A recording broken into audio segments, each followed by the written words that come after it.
চলো আজ আমি তোমাদের দেখাবো এই সুন্দর জুয়েলারিটা আমি কিভাবে বানালাম। মাটি দিয়ে আমি অনেক জুয়েলারি বানিয়ে রেখেছি, যেগুলো আমি আস্তে আস্তে ভিডিওর মাধ্যমে শেয়ার করব তোমাদের সাথে।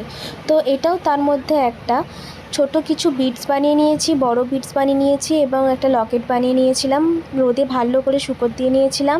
এরপর আমি পুরোটাতে সাদা প্রাইমার করে নেব।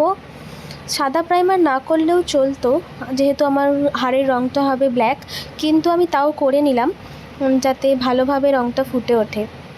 তো আস্তে আস্তে আমি সমস্ত রঙ করে নেব।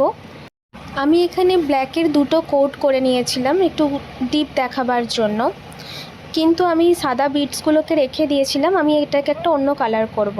এখানে আমি হলুদ, সাদা এবং খয়েরি মিশিয়ে একটা অরেঞ্জিশ কালার করে নিয়েছিলাম, যেটা আমি ছোটো বিটসগুলোতে করব। পুরো রঙগুলো করে নেওয়ার পর আমি ভালো করে হাওয়ায় শুকিয়ে নিয়েছিলাম। এবার ডিজাইনের পালা। যেটা মাথায় এসেছিলো করে নিয়েছিলাম একটা ডিজাইন, কানের, হাড়ের এবং লকেটটা তো আমি অফ ক্যামেরায় করে নিয়েছিলাম, ভিডিও একদমই করতে পারিনি।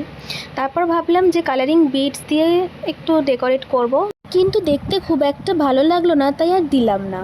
ভিডিও কেমন লাগলো অবশ্যই জানিও।